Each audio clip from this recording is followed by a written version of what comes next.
باوجود اس غلطی کے، یہ گناہ نہیں تھا ان سے،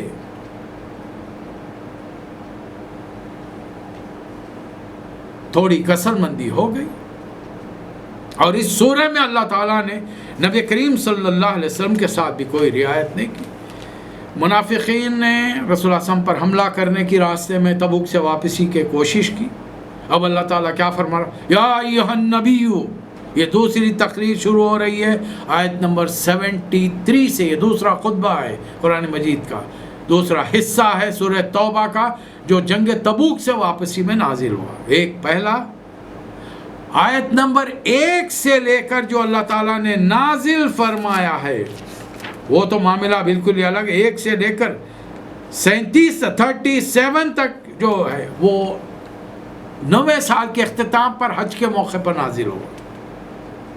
اب یہ تبوک سے واپسی پر اللہ تعالیٰ یہ نازل فرما، یا ایھا النبی جاہد الکفار والمنافقین واغلظ علیہم ومأواہم جہنم وبئس المصیر۔ اے نبی صلی اللہ علیہ وسلم، کافروں سے اور منافقین سے دونوں کا پوری سختی کے ساتھ مقابلہ کیجئے، ان کا ٹھکانہ جہنم میں بدترین جائے قرار ہے۔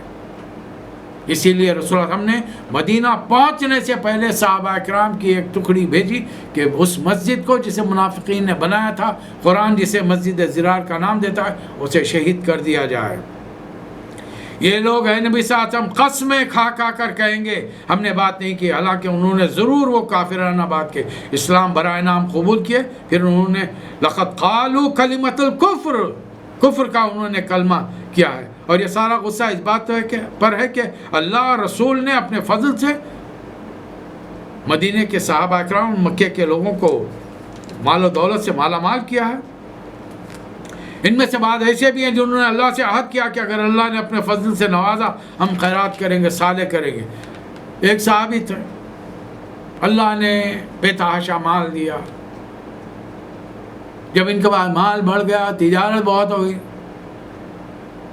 نبی صلی اللہ علیہ وسلم کا قاصد ان کے پاس پہنچا کہ زکوٰۃ دو۔ تو کس چیز کی زکوٰۃ؟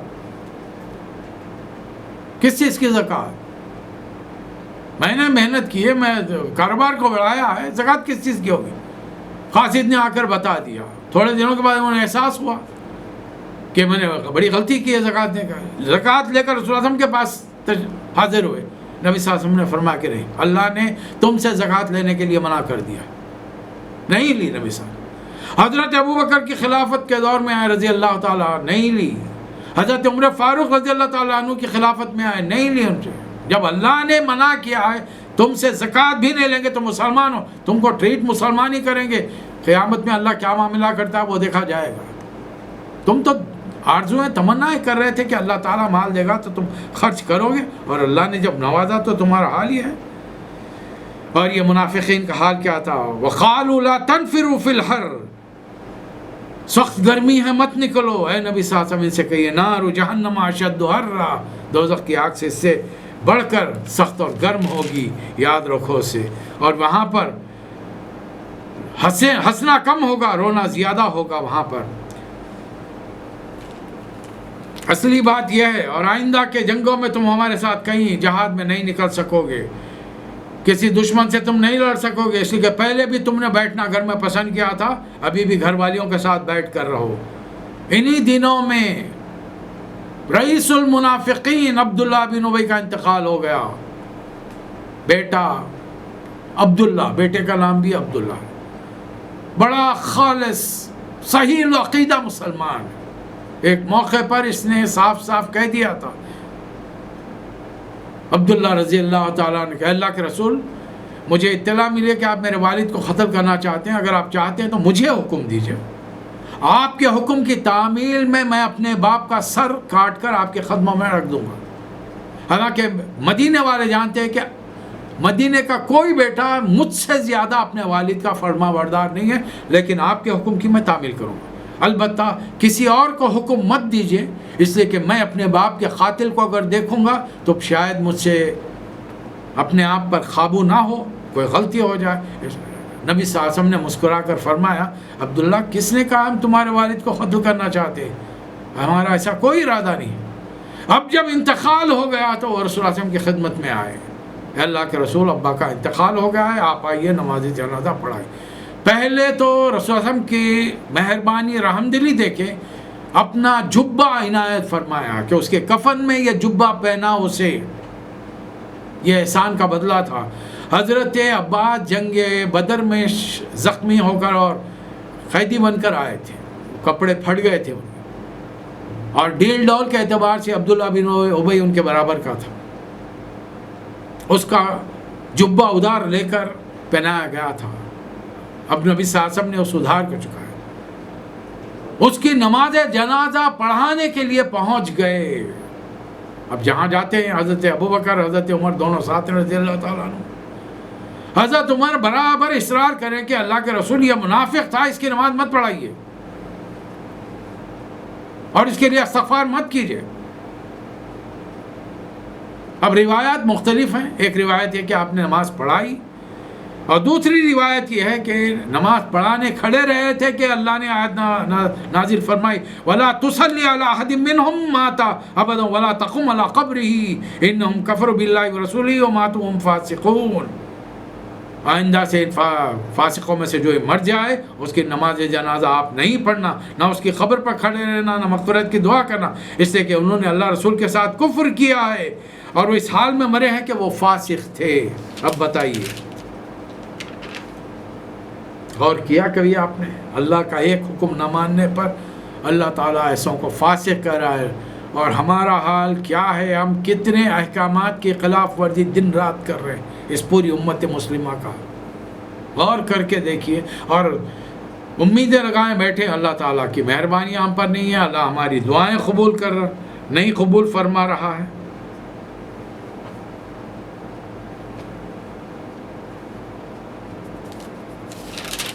آگے چل کر اللہ نے فرمایا جنگ میں جو مالداروں نے شرکت نہیں کی وہ منافق ہیں، اس لیے کہ انہوں نے رسول کو بھیج دیا، اس کے پیچھے نہیں گئے، رسول کے ساتھ اپنے جان اور مال کی حفاظت کے لیے گھر میں بیٹھے رہے۔ البتہ لیس علی الضعفاء ولا علی المرضى ولا علی الذین لا یجدون ينفقون حرجا، ضعیف بیمار وہ لوگ جو شرکت جہاد کے لیے زیادہ راہ نہیں پاتے تھے، اگر پیچھے رہ جائیں تو کوئی حرج نہیں، اس لیے کہ وہ خلوص دل کے ساتھ اللہ رسول کے وفادار ہیں، ایسے محسنین پر اعتراض کی بھی کوئی گنجائش نہیں ہے۔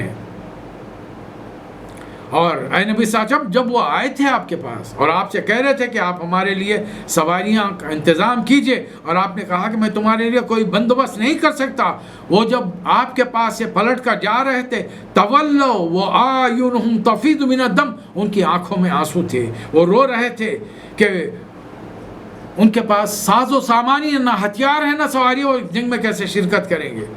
اعتراض تو ان لوگوں پر ہے ہم اغنیاء جو مالدار تھے، نہ انہوں نے مال دیا نہ خود جان کے ساتھ اس کے اندر شریک ہوئے، بلکہ مال خوالف ہی گھر کے خواتین کے ساتھ بیٹھنا، انہوں نے گھر والیوں کے ساتھ بیٹھنا پسند کیا، اور یہ ہوگا آپ جب پلٹ کر جائیں گے یا تَعْذِرُونَ إِلَيْكُمْ إِذَا رَجَعْتُمْ إِلَيْهِمْ، جب آپ پلٹیں گے تو یہ قسم کی معذرتیں کریں گے، یا تَعْذِرُونَ معذرتیں کریں گے، قُلْ لَا تَعْتَذِرُوا اب معذرتیں مت کرو، اللہ تعالیٰ نے تمہارا بانڈا پھوڑ دیا ہے، ساری چیزوں کو ہم کو اطلاع دے دی ہے۔ اللہ کے ہاں محبوب کون ہیں؟ وَالسَّابِقُونَ الْأَوَّلُونَ من المہاجرین والانصار والذین اتبعوا بإحسان رضی اللہ عنہم ورضوا عنہ، اللہ ان سے راضی وہ اللہ سے راضی۔ اللہ تعالیٰ 9 سال کے تقریباً اختتام پر صحابہ اکرام کو بشارت دے رہا ہے اللہ ان سے راضی اور وہ اللہ سے راضی۔ تو اللہ کو نہیں معلوم کہ 1 سال کے بعد میں جب نبی صلی اللہ علیہ وسلم اس دنیا سے رخصت ہو جائیں گے تو یہ سارے کے سارے دین سے پلٹنے والے ہیں، اس لیے کہ ہمارے کچھ بھائی کہتے ہیں رسول اللہ صلی اللہ علیہ وسلم جس دن اس دنیا سے رخصت ہوئے صرف 4 آدمی مسلمان تھے، بقایا پورے اسلام سے دور ہو گئے تھے، اسلام چھوڑ دیا تھا۔ تو ان اسلام اللہ میاں کو یہ بھی نہیں معلوم کہ اس 1 سال بعد کچھ لوگ اسلام چھوڑنے والے ہیں اور وہ سرٹیفکیٹ اٹھا کے دے رہے ہیں رضی اللہ عنہ ورضوا عنہ۔ کاش لوگ قرآن پڑھنا سمجھنا سیکھیں۔ اب قرآن ہی پر اگر ایمان یا کامل نہ ہو اور یہ سمجھا جائے کہ آج بھی جو قرآن ہمارے پاس ہے اس میں کچھ کمی کر دی گئی، اس میں کچھ اضافہ کر دیا گیا، وہ ہمارے نزدیک مسلمان نہیں ہے۔ جس کو ہو آج موجودہ دنیا میں جو قرآن ہے اس پر رتی برابر اعتراض ہے، ہم اس کو مسلمان نہیں سمجھتے۔ وآخرون اعترفوا بذنوبهم خلطوا عملا صالحا وآخر سیئا، کچھ لوگ ہیں جنہوں نے اپنے قصوروں کا اعتراف کر لیا۔ یہ حضرت ابو لبابہ اور ان کے چند ساتھی تھے جنہوں نے جب یہ سنا کہ 3 صحابہ اکرام کا سوشل بائیکاٹ سماجی مخاطبہ کیا گیا تو وہ سامنے بھی آنے کی جرت اور ہمت نہیں کر سکے، اور انہوں نے مسجد نبوی کے صحن کے پلروں سے، ستونوں سے اپنے آپ کو باندھ لیا۔ اللہ تعالیٰ نے ان کو معاف کیا۔ عسى الله ان يتوب عليهم، اللہ معاف کرے گا انہیں، بہر اللہ نے معاف کر دیا۔ خذ من اموالهم صدقۃ تطہرهم، ان سے، ان کے مالوں میں سے صدقہ لے کر انہیں پاک کیجئے، ان کے لیے دعائے رحمت کیجئے۔ اور کچھ لوگوں نے مسجد زرار بنائی، والذین اتخذوا مسجدا زرارا وکفرا وتفریقا بین المسلم، اور اس کی بنیادی وجہ یہ تھی کہ اسلام کو نقصان پہنچائیں، وہ اہل ایمان کے درمیان پھوٹ ڈالیں، اللہ اور رسول کے راستے سے لوگوں کو روکیں۔ یہ اللہ رسول کے خلاف برتر پیکار تھے، لہٰذا اس مسجد کو ڈھا دیا جائے۔ اس سے بہتر وہ مسجد ہے کہ مسجد اسسا علی التقوی من اول یوم، جو پہلے دن سے تقوی کی بنیاد پر بنائی تھی، یہ مسجد قباء تھی۔ یہاں پر پھر آگے اللہ نے فرمایا تم مسلمان ہو تو میں نے تمہاری جان اور مال خرید لیا ہے۔ ان اللہ اشتری من المؤمنین اموالهم وانفسهم واموالهم بان لهم الجنہ، اللہ تعالیٰ نے ایمان والوں سے ان کی جانوں اور مالوں کو جنت کے بدلے خرید لیا ہے۔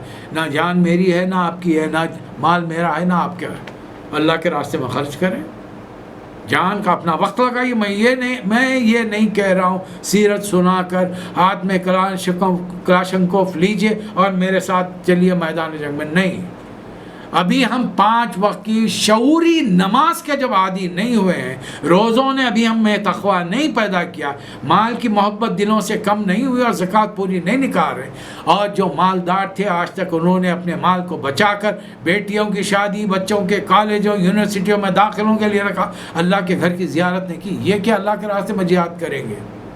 جن کا دل ابھی اللہ کی عبادات کو پورے طور پہ ادا کرنے کے قابل نہیں ہوا، وہ اللہ کے میدان میں جنگ میں جا کر اللہ کے لیے کیا جنگ کریں گے؟ اللہ فرما رہا ہے کہ نہیں، کسی نبی کے لیے اور ایمان والوں کے لیے مناسب نہیں کہ مشرکوں کے لیے دعائے مغفرت کریں، جب انہیں معلوم ہو کہ وہ اللہ رسول کے یعنی دل سے ایمان نہیں لائیں، چاہے ان کے رشتہ داری کیوں نہ ہو چکے ہوں۔ پھر آئیے اب اللہ تعالیٰ نے نبی صلی اللہ علیہ وسلم کے، اب اس بار بھی رسول اللہ صلی اللہ علیہ وسلم نے پھر نرمی کا ثبوت دیا۔ 80 منافقوں کو اللہ تمہاری مغفرت کرے، اللہ تمہاری مغفرت کرے۔ اللہ تعالیٰ کو یہ بات بھی پسند نہیں آئی، اللہ نے صاف فرمایا لقد تاب اللہ، اللہ نے معاف کیا کس کو؟ النبی،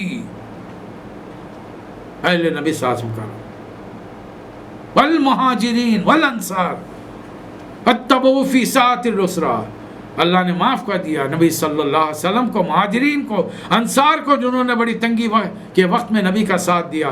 اگرچہ کچھ لوگوں کے دل کجی کی طرف مائل تھے، لیکن جب انہوں نے اپنی دل کی ٹیڑھ کا اتباع نہ کیا، نبی کا ساتھ دیا، تو اللہ تعالیٰ نے انہیں معاف کر دیا، اس لیے کہ اللہ کا معاملہ بے شک شفقت و مہربانی کا۔ پھر ان تینوں کو بھی معاف کر دیا جن کے بچنے کی کوئی صورتحال نہیں تھی، لیکن وہ چونکہ پورے خلوص دل کے ساتھ اس سزا کو برداشت کر رہے تھے، اللہ پلٹ آیا ان کی طرف اور ان کی توبہ کو قبول فرما لیا۔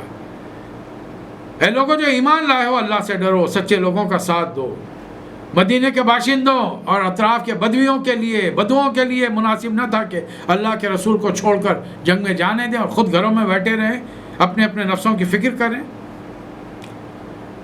جو لوگ مخلص تھے جنگ میں نہیں جا سکے، صحابہ اکرام جنہوں نے جنگ میں شرکت کی، گئے اور واپس آئے، ایک ایک قدم پر جو تکلیف برداشت کی، اللہ جتنا اجر ان کو دے گا، جو نہیں گئے ان کو بھی دے گا، اس لیے کہ یہ پرخلوص تھے۔ پھر اللہ آخری بات میں فرما رہا ہے، یہ ضروری نہیں کہ اہل ایمان اپنے گھروں سے سارے کے سارے نکل جائیں، کچھ لوگ بستی میں سے نکلنا چاہیے جو دین کا فہم حاصل کریں، فلولا نفر من كل فرقة منهم طائفة ليتفقهوا في الدين ولينذروا قومهم إذا رجعوا، اور دین کا علم سیکھ کر آ کر قوم کو خبردار کرے۔ سارے لوگ عالم نہیں بنیں گے، سارے لوگ مقرر نہیں بنیں گے، سارے لوگ ادیب نہیں بنیں گے، کچھ کو کچھ کام کرنے پڑیں گے۔ دنیا ہے، ہر شعبہ زندگی کے اندر انسان چاہیے کام کرنے کے لیے کچھ دیندار چاہیے، اور ان دینداروں کو اپنے گھروں سے نکل کر لوگوں تک پہنچانا، دین کا پیغام پہنچانا پڑے گا۔ اور ان لوگوں کو جو کاروبار زندگی میں مصروف ہے، وقت نکال کر دینداروں کی محفل میں پہنچ کر دین سیکھنا پڑے گا، ورنہ رسول اللہ صلی اللہ علیہ وسلم نے دونوں کو دھمکی دی ہے، میں دونوں کو سزا دوں گا۔ اور پھر جب اللہ نے اس سورہ میں اپنے جلال کا مظاہرہ کیا تو ایک ہی بات رکھی، اب اگر میری دامن رحمت میں تمہیں جگہ چاہیے تو ایک ہی شرط ہے، ایک ہی جگہ ہے جہاں تمہیں یہ پناہ مل سکتی ہے۔ لَقَدْ جَاءَكُمْ رَسُولٌ مِّنْ أَنفُسِكُمْ عَزِيزٌ عَلَيْهِ مَا عَنِتُّمْ حَرِيصٌ عَلَيْكُمْ بِالْمُؤْمِنِينَ رَءُوفٌ رَحِيمٌ۔ لوگوں دیکھو تم میں ایک رسول آ گیا ہے جو خود تمہیں میں سے ہے، تمہارا نقصان میں پڑنا ان پر بڑا تکلیف کا سبب بنتا ہے، شاق گزرتا ہے، وہ تمہاری فلاح کے، تمہاری کامیابی کے حریص ہے، ایمان والوں کے لیے شفیق و رحیم ہے۔ اردو میں لفظ حریص بہت برے معنوں میں استعمال ہوتا ہے، وہ دولت کا حریص ہے، وہ کرسی کا لالچی ہے۔ ہم کیا کیا باتیں کریں۔ اللہ نے اپنے نبی کے لیے لفظ استعمال کیا حریص ہے، کس کے لیے؟ امتیوں کے لیے، امتیوں کے لیے۔ زمین پر جب تک تھے حضور اکرم صلی اللہ علیہ وسلم راتوں میں کھڑے رہ کر اپنے امتیوں کی مغفرت کی دعا کرتے تھے۔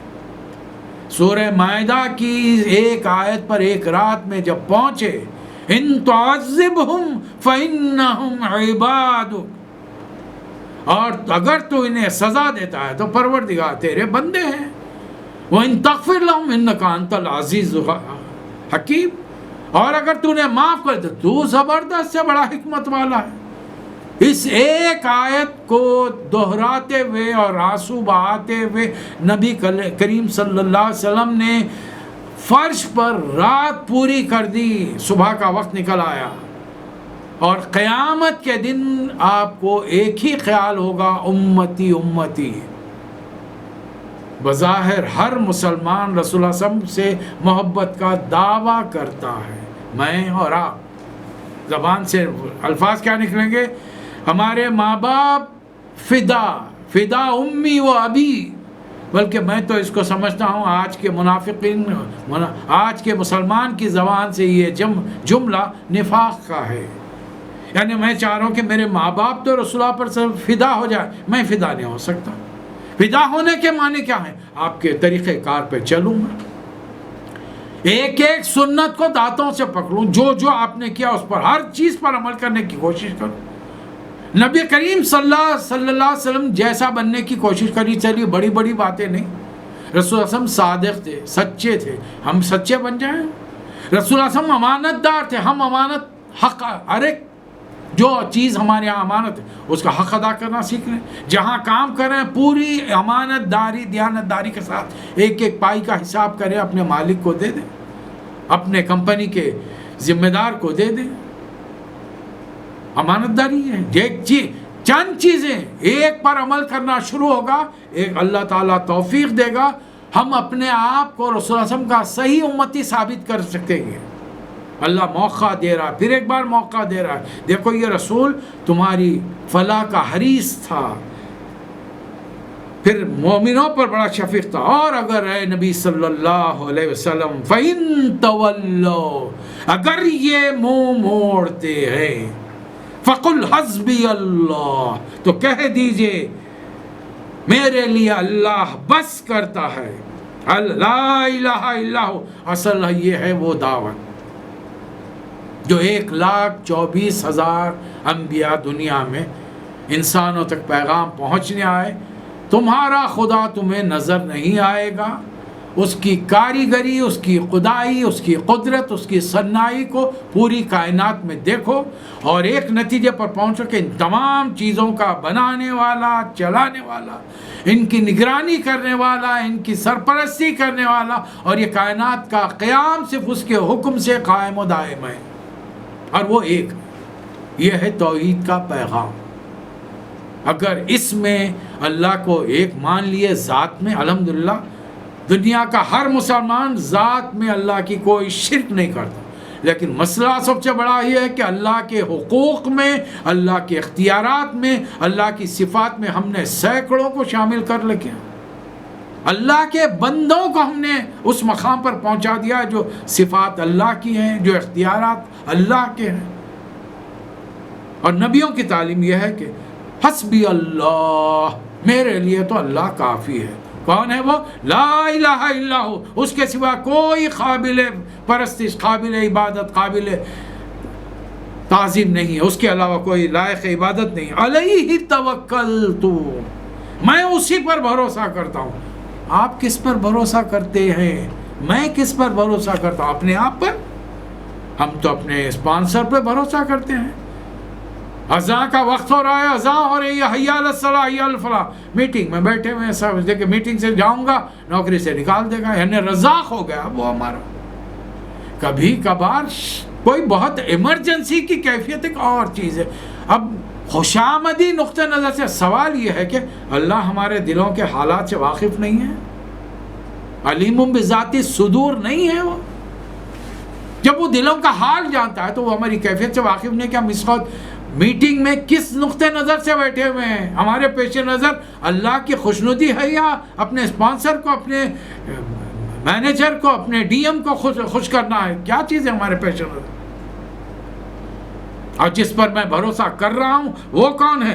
وہ ہوا رب العرش العظیم، عرش عظیم کا مالک ہے۔ یہ کائنات کے کروڑوں، اربوں، کھربوں سیارے، ستارے پہلے آسمان کی چھت کے نیچے ہیں، ابھی اس آسمان کے اوپر 6 آسمان اور ہیں، اس سے اندازہ لگائیے، اور اس پر اللہ کا عرش ہے۔ وہاں پر اللہ تعالیٰ نے اپنے نبی کو بلا کر بتایا، دنیا کے بندے میرے ساتھ شرک کرتے ہیں جبکہ میں اتنا تنہا ہوں، اکیلا ہوں، اتنی دور، اتنی بلندیوں پر ہو کر۔ بلندی کیا ہے؟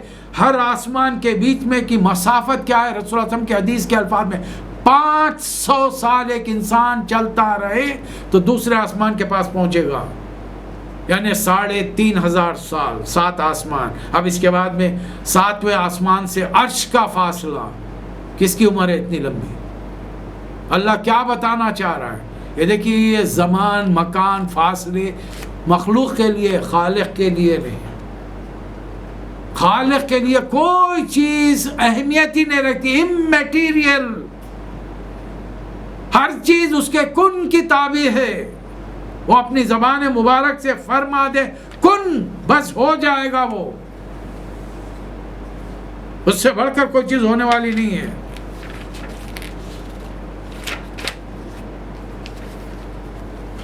نویں ہجری کے اندر جو اہم واقعات ہوئے، ایک تو یہ کہ ایک واقعہ ہوا، شاید آنے والے کسی سورے میں ہم دیکھ لیں گے، میاں بیوی میں میاں نے بیوی پر الزام لگا دیا کہ میں نے بیوی کو کسی غیر مرد کے ساتھ دیکھا۔ بہرحال مرد صحیح تھے، بیوی نے غلط بیانی سے کام لیا، اور پھر لیان کا حکم آ گیا۔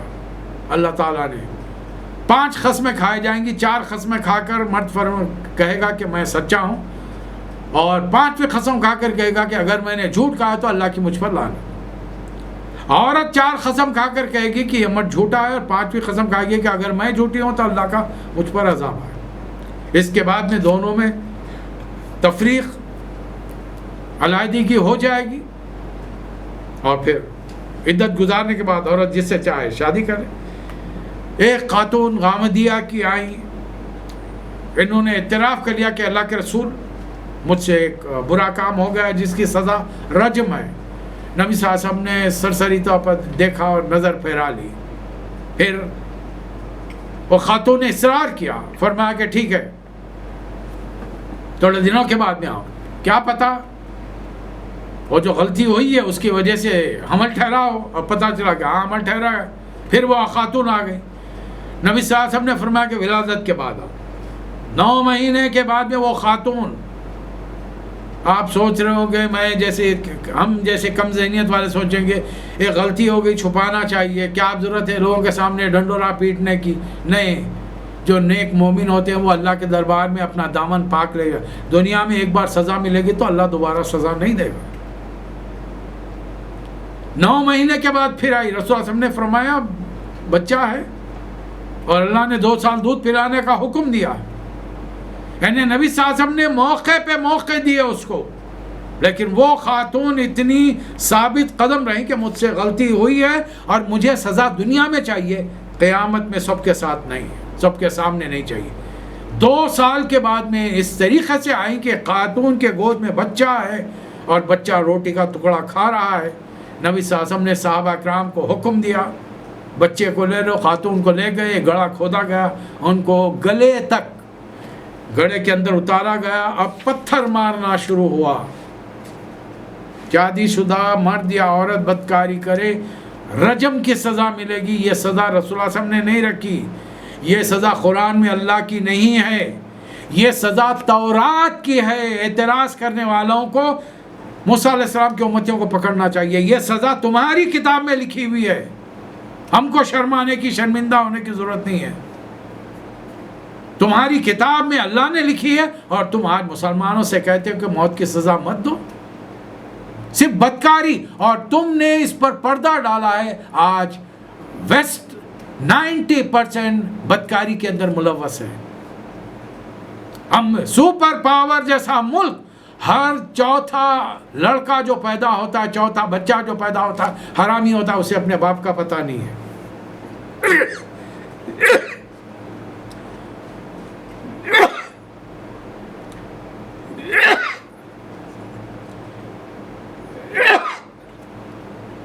حبشہ کے بادشاہ شاہ نجاشی رحمت اللہ علیہ کا انتقال ہو گیا. نبی صلی اللہ علیہ وسلم کو اللہ تعالیٰ نے اطلاع دی. رسول اللہ صلی اللہ علیہ وسلم نے صحابہ اکرام کو جمع کیا اور فرمایا کہ آج تمہارے بھائی نجاشی کا انتقال ہوا, آؤ نماز جنازہ. غائبانہ نماز جنازہ کا ثبوت یہاں پر ہے, لیکن کوئی بڑا آدمی, میرے چچا ماما جنہوں نے کوئی دین کی خدمت نہیں کی, اب ہر ایک کی ہم نماز جنازہ پڑھا. غائبانہ حاضر ہیں, ضرور جنازوں میں شرکت کیجئے, پڑھیے جائیے, لیکن ہر جگہ کی نماز. ہاں علماء دین, بڑی بڑی خدمت کرنے والے, تحریک کا کام کرنے والے, اسلام کے غلبے کا کام کرنے, ان کے لیے کام کرنا پڑے گا. بہرحال اسی زمانے میں حضرت ام کلثوم رضی اللہ تعالیٰ عنہ کا انتقال ہو گیا. نبی صلی اللہ علیہ وسلم کی تیسری بیٹی کا, جو حضرت عثمان کے نکاح میں تھی. نبی صلی اللہ علیہ وسلم نے تسلی دی, فرمایا کہ عثمان اگر ہماری اور ایک بیٹی ہوتی تو ہم اسے بھی آپ کے نکاح میں دے دیتے. یہ کچھ مختصر سے واقعات 9 ہجری کے. حج کا موقع قریب آ رہا ہے. نبی کریم صلی اللہ علیہ وسلم نے اس بار حج کے لیے امیر الحج حضرت ابو بکر کو منتخب کیا. اس بارے میں اگلے پروگرام میں گفتگو ہوگی. اللہ تعالیٰ مجھے اور آپ کو توفیق عطا فرمائے. وآخر الدعوانا ان الحمد للہ رب العالمین.